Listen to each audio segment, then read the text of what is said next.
حد نہیں ہے. اللہ کی ذات براء البراء ہے، جس کا کوئی احاطہ نہیں کر سکتا. جتنا ہم جان لیں گے اللہ اس سے بڑا ہے. اس لیے بھائیو دوستو بزرگوں، صحابہ ایمان کی چوٹیوں پر پہنچنے کے بعد بھی اپنے آپ کو ایمان کی محنت سے فارغ نہیں سمجھتے تھے. اس لیے اللہ کے راستے میں نکل کر یہ موقع ملا ہے. اس موقع میں ہم اللہ کی بڑائی کو اتنا بولیں، صبح سے شام تک سب سے زیادہ محنت ایمان کے ساتھ ہو. اللہ کے راستے میں نکل کر یہ موقع ہے، گھر کاروبار سے فارغ ہیں، مسجد کا ماحول ہے، امیر کی اطاعت ہے، اعمال دعوت کی مشغولی ہے. اس میں رہ کر اپنے ایمان کو بنانے کی محنت میں سب سے زیادہ مقدم کریں اپنے آپ کو. کرو گے؟ کر لو گے؟ ہاں، اس میں مشغول رہو گے تو وقت اچھا لگے گا، ایمان بڑھے گا، اللہ کا تعلق بڑھے گا، نماز پڑھنے میں مزہ آئے گا، ایمان بڑھے گا، ذکر کرنے میں مزہ آئے گا، ایمان بڑھے گا، قرآن لے کے تلاوت کرو گے تو مزہ آئے گا. ان سب چیزوں کے اندر ایک تازگی پیدا ہو جائے گی. ایمان کے بڑھنے سے ہر چیز بڑھتی ہے. ایمان بڑھے گا، نماز صحیح ہوگی، ایمان بڑھے گا، ذکر صحیح ہوگا، ایمان بڑھے گا، تلاوت صحیح ہوگی، ایمان بڑھے گا، دعائیں صحیح ہوں گی. ہر چیز میں، ہر چیز کے اندر ایک حلاوت ملے گی. ایمان کی حقیقت سے ہر چیز میں حقیقت آئے گی. اور ایمان نہ بڑھا، ایمان میں کمزوری آئی تو کسی عمل میں دل نہیں لگے گا. عمل کی طاقت ایمان سے ہے، عمل کی طاقت عمل سے نہیں ہے، عمل کی طاقت ایمان سے ہے. اس لیے صحابہ ایمان پر زیادہ فکر کرتے تھے اور ایمان کی زیادہ فکر کرتے تھے. اس ایمان سے صحابہ کے عمل ایسے ہو گئے تھے کہ گھنٹوں گھنٹوں ہاتھ اٹھانے کی ضرورت نہیں تھی. زبان سے کوئی بات کہہ دی وہ بھی دعا کی طرح ہوتی تھی، وہ بھی دعا کی طرح ہوتی تھی.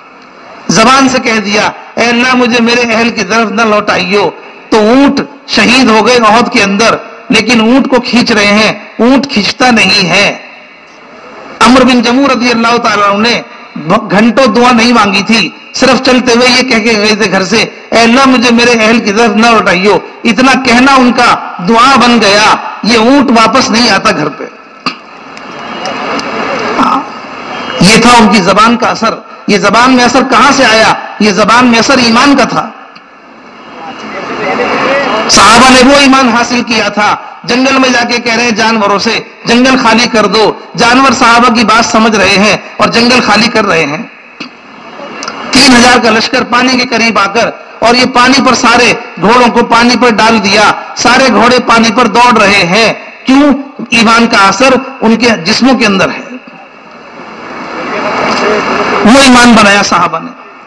پانی پر گھوڑے دوڑ رہے ہیں، جنگل میں جانور جنگل خالی کر رہے ہیں. شیر سامنے آ گیا تو شیر رہبر بن کے راستہ دکھا رہا ہے. اگر زمین میں ہاتھ مار دیا تو وہاں سے پانی نکل رہا ہے.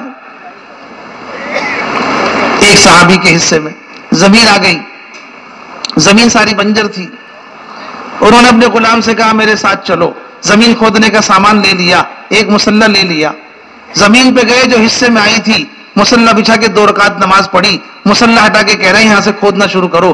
غلام نے کھودنا شروع کیا، اس بنجر زمین میں پانی نکلنا شروع ہو گیا. یہ ایمان تھا صحابہ کا، یہ تھا ایمان صحابہ کا. بھائیو دوستو بزرگو، اس کے لیے خوب اللہ کے راستے میں نکل کے ہم محنت کریں گے. دوسروں کو ایمان کی دعوت دینے میں لگو، ایمان کی باتوں کو دھیان سے سننے میں لگو. پھر رو رو کر تنہائیوں میں اللہ پاک سے ایمان کی حقیقت کو مانگو.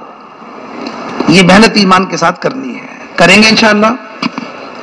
دوسری بات ہے، دوسری صفت ہے ایمان کے بعد جو دوسری صفت ہے وہ نماز کی ہے.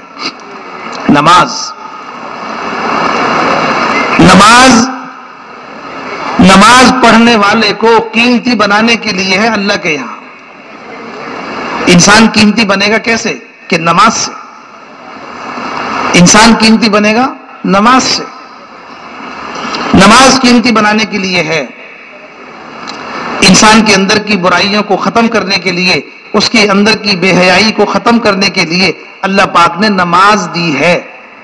دنیا میں رہو گے، دنیا کے اندر سارا ماحول ہے، نفسانیت بھی ہے، اور دنیا کے اندر دنیا کی چیزیں بھی ہیں. دنیا کے اندر وہ چیزیں ہیں جن سے اللہ پاک نے دنیا کو مزین کیا ہے. وہ چیزیں دھوکہ دینے والی بھی ہیں، اور تمہارا نفس بھی تمہارے ساتھ ہے. اس میں تم اپنے آپ کو کیسے سنبھالو گے؟ کہ اس میں سنبھالو اپنے آپ کو نماز سے. نماز ان سب کے بیچ میں سنبھلنے کے لیے دی ہے، نماز اپنے آپ کو سنبھالنے کے لیے دی ہے۔ دنیا کی مزین، دنیا جن چیزوں سے مزین ہے، دنیا جن چیزوں سے دھوکہ دیتی ہے، ان کے دھوکے سے بچنے کے لیے، جو نفس ہمارے ساتھ ہے اس کے دھوکے سے بچنے کے لیے اللہ پاک نے ہمیں نماز دی ہے۔ کیا کرو کہ نماز بناؤ، کیا ہوگا کہ تم سنبھل جاؤ گے، سنبھل جاؤ گے۔ اللہ کا وعدہ ہے، اللہ کا وعدہ ہے نماز پر ہم بے حیائی اور برائی کی باتوں سے روک دیں گے، بے حیائی اور برائی کی باتوں سے روک دیں گے۔ کس کے ذریعے سے؟ کہ نماز کے ذریعے سے۔ اللہ کا وعدہ ہے جو آدمی نماز صحیح کرے گا اس کی نماز اسے بے حیائی سے روکے گی، جو آدمی نماز اپنی بنا لے گا اس کی نماز اسے جو ہے وہ برائیوں سے روک دے گی۔ صحابہ رضی اللہ تعالیٰ عنہ آپ کی مجلس